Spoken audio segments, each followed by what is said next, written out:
BCS ultimate চ্যানেলের পক্ষ থেকে আপনাদের সবাইকে স্বাগতম জানাচ্ছি।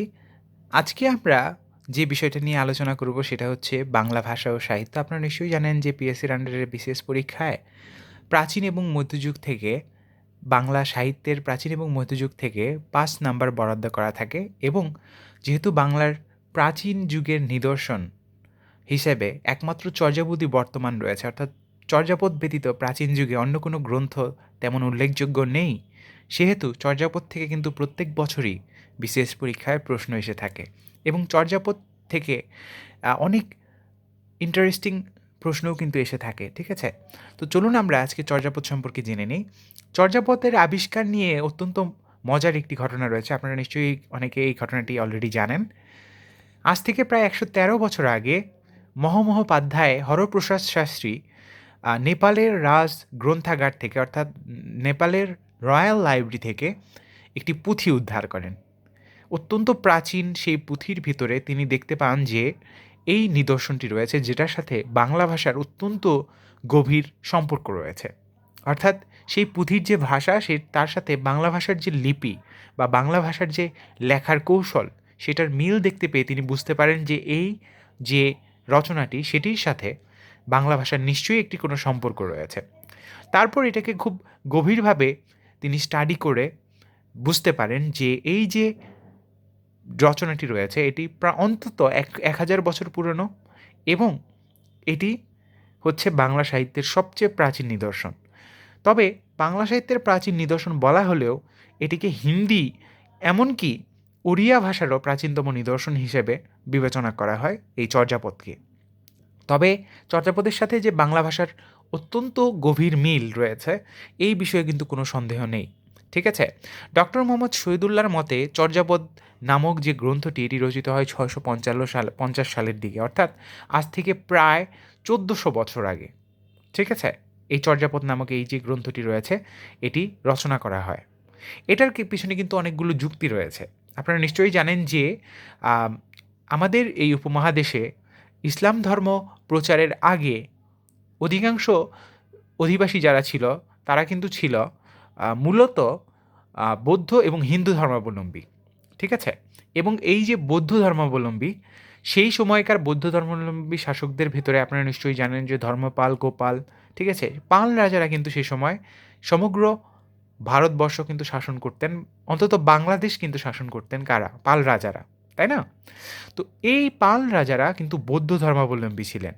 তো এটা খুবই স্বাভাবিক যে বৌদ্ধ ধর্মাবলম্বী যারা, তাদের আমলেই কিন্তু চর্যাপদটা লিখিত হতে পারে। ঠিক আছে? তবে ডক্টর সুনীতি কুমার চট্টোপাধ্যায়, তার যে তথ্য সেটাও খুব ইন্টারেস্টিং। তিনি বলেছেন যে এই গ্রন্থটি রচিত হয় ১০৫০ সাল থেকে ১২০০ সালের ভেতরে। এটাও কিন্তু গ্রহণযোগ্য। কারণ হচ্ছে যে আপনারা নিশ্চয়ই জানেন যে মুসলমানরা আগমনের পূর্বে এই রচনাটি রচিত হয়ে থাকতে পারে বলেও কিন্তু অনেকে মনে করেন। ঠিক আছে? এবং যেহেতু এটা নেপালের রাজ দরবার থেকে উদ্ধার করা হয়, সেহেতু এটা অনুমান করা হয় যে সেই সময় এই যে এই চর্যাকার যারা ছিলেন, তারা নেপালে আশ্রয় নিয়েছিলেন। ঠিক আছে? এটা বলা হয়। কিন্তু এটার কিন্তু কোনো ভিত্তি নেই। এটারও কিন্তু কোনো নির্দিষ্ট প্রমাণ নেই। ঠিক আছে? কারণ সেই সময় আপনারা নিশ্চয়ই জানেন যে গৌতম বুদ্ধের জন্মস্থান কিন্তু হচ্ছে কি? নেপাল। তাই না? এবং শুধু তাই না, বৌদ্ধ ধর্মের প্রচারক গৌতম বুদ্ধের জন্ম যেরকম নেপালে কিন্তু সেই সময় এই যে বৌদ্ধ ধর্মের, সেটার কিন্তু অত্যন্ত বড় রকমের বিস্তার ঘটেছিল। ঠিক আছে? তো ওই জায়গায় শাহজিয়া বৌদ্ধ সাধকদের ওই জায়গায় যাওয়া বা ওই জায়গায় কোনো রচনা করা বা ওই জায়গায় আশ্রয় নেওয়ার সাথে কিন্তু এটার একটা বড় সম্পর্ক থাকতে পারে। ঠিক আছে? আপনারা চিন্তা করে দেখেন যে মহানবী সাল্লাল্লাহু আলাইহি সাল্লাম এর যে উম নিজ বাসভূমি, সেটা হচ্ছে কি? সৌদি আরব। সৌদি আরবকে কিন্তু অনেকেই, সৌদি আরবে যে মহানবী সাল্লাল্লাহু আলাইহি সাল্লামের নিজের তার যে জন্মস্থান, সেই জায়গায় কিন্তু অনেক মানুষ তার স্মৃতিতে কিন্তু ভ্রমণ করে থাকে। তো এরকম, এবং শুধু তাই না, সে জায়গায় কিন্তু অবস্থানও করে থাকে ধর্ম এবং অন্যান্য যে শিক্ষাগুলো রয়েছে সেগুলোর পার্সপেক্টিভে, সেগুলো অর্জন করার জন্য। ঠিক তেমনিভাবে চর্যাপদের যে চর্যাকাররা, তারাও হয়তো বৌদ্ধ ধর্মের চর্চার জন্য ওখানে গিয়ে থাকবেন। এটাও কিন্তু স্বাভাবিক হতে পারে।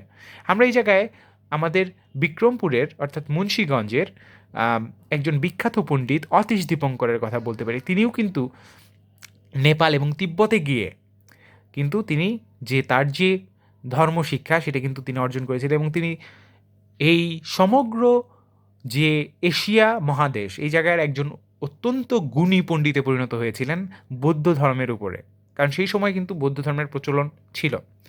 তো এই কারণে এই চর্যাপদ কিন্তু অত্যন্ত গুরুত্বপূর্ণ একটি বিষয়, ঠিক আছে? এবং এটার যারা রচয়িতা অর্থাৎ চর্যাকাররা কিন্তু ছিলেন বৌদ্ধ শাহজিয়া ধর্মাবলম্বী। চর্যাপদের অনেকগুলো নাম রয়েছে, ঠিক আছে? একটি নাম খুব গুরুত্বপূর্ণ, সেটা হচ্ছে কি চর্যাচর্য বিনিশ্চয়, ঠিক আছে? এখন চর্যাচর্য বিনিশ্চয় মানে কি? চর্যাচর্য বিনিশ্চয় এর মানে হচ্ছে, চর্যাচর্য মানে হচ্ছে কোনটি আচার্য এবং কোনটি আচার্য নয়, অর্থাৎ আপনি কোন কাজটি করবেন এবং কোন কাজটি আপনার করা ঠিক হবে না, কোনটি ভালো কোনটি মন্দ, এটার ভিতরকার ভেদ বা এটার ভিতরকার পার্থক্য করার জন্যও কিন্তু এই গ্রন্থটি ব্যবহৃত হয়ে থাকে, হ্যাঁ? তো এই কারণে, এবং যেহেতু এটা একটা ধর্মীয় গ্রন্থ, ধর্মীয় সাধন সঙ্গীত, সেহেতু এই কারণে এই জিনিসটাকে আপনারা বলতে পারেন যে এটা হচ্ছে কি একটি কোনটা চর্চা, কোনটা আপনি আচরণ করবেন কোনটা আচরণীয় নয় সেটার ভিতরে প্রভেদকারী একটি গ্রন্থ, ঠিক আছে? চর্যাপদের অনেকগুলো ইন্টারেস্টিং বৈশিষ্ট্য রয়েছে, যেই বৈশিষ্ট্যগুলো থেকে কিন্তু প্রায়শই আমরা বিভিন্ন পরীক্ষাতে প্রশ্ন আসতে দেখি। সবচেয়ে বেশি যে প্রশ্নটি এসে থাকে সেটা হচ্ছে যে বাংলা সাহিত্যের সবচেয়ে প্রাচীন যে নিদর্শন সেটি কি? সেটি কিন্তু হচ্ছে চর্যাপদ বা চর্যাচর্য বিনিশ্চয়, ঠিক আছে? এর ভাষা কি? এর ভাষা সম্পর্কে আপনারা নিশ্চয়ই জানেন যে চর্যাপদের ভাষা কিন্তু বোঝা বেশ দুষ্কর।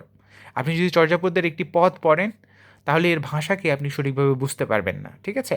এর ভাষাটা কিছুটা বোঝা যায় কিছুটা বোঝা যায় না, এবং এই জন্যই যেহেতু আপনারা নিশ্চয়ই জানেন যে সন্ধ্যার সময় আমরা কিছুটা বুঝতে পারি কিছুটা বুঝতে পারি না, এই কারণে চর্যাপদের যে ভাষা সেটাকে কিন্তু সান্ধ্য ভাষা বা সন্ধ্যা ভাষা বলা হয়, ঠিক আছে? চর্যাপদের অনেকগুলো পদ পাওয়া গিয়েছে, এর ভিতরে 46.5টি পদের সমীকলন রয়েছে, ঠিক আছে? সংরক্ষিত রয়েছে।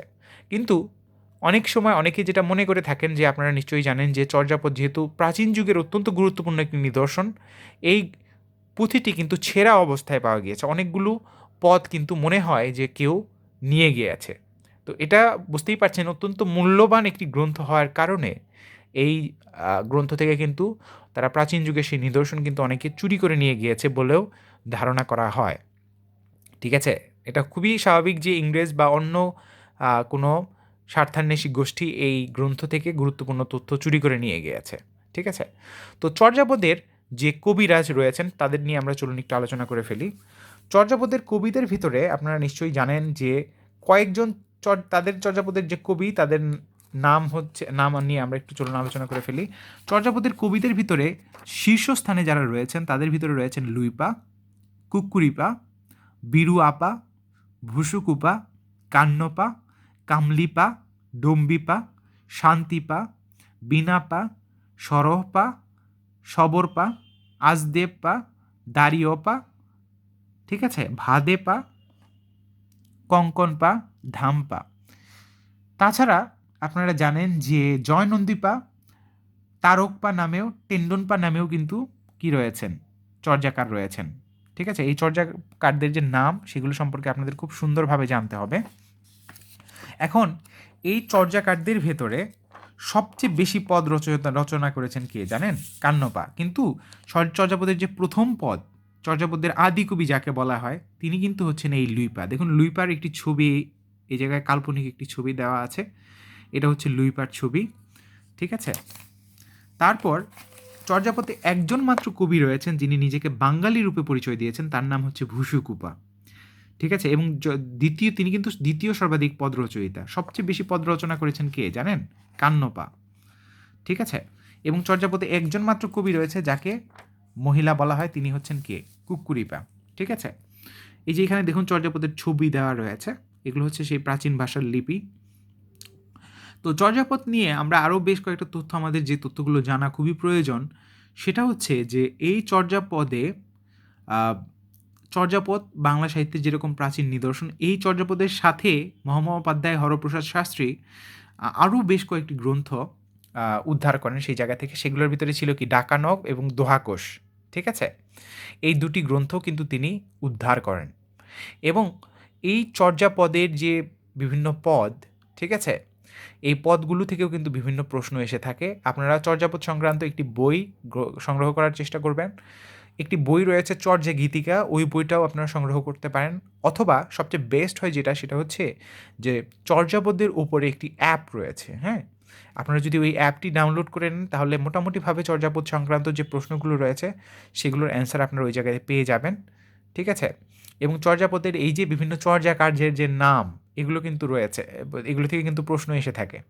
যেমন ধরুন, 40তম বিসিএস পরীক্ষায় একটি প্রশ্ন এসেছিল যে কে চর্যাকার নয়, চর্যাপদ রচয়িতা নয় কে? বা প্রাচীন যুগের কবি নন কে? ঠিক আছে? তো এটার উত্তর কিন্তু ছিল রমণীপাদ। রমণীপাদ কিন্তু নন। চর্যাপদের যে কবিদের নাম আমি বললাম, ঠিক আছে?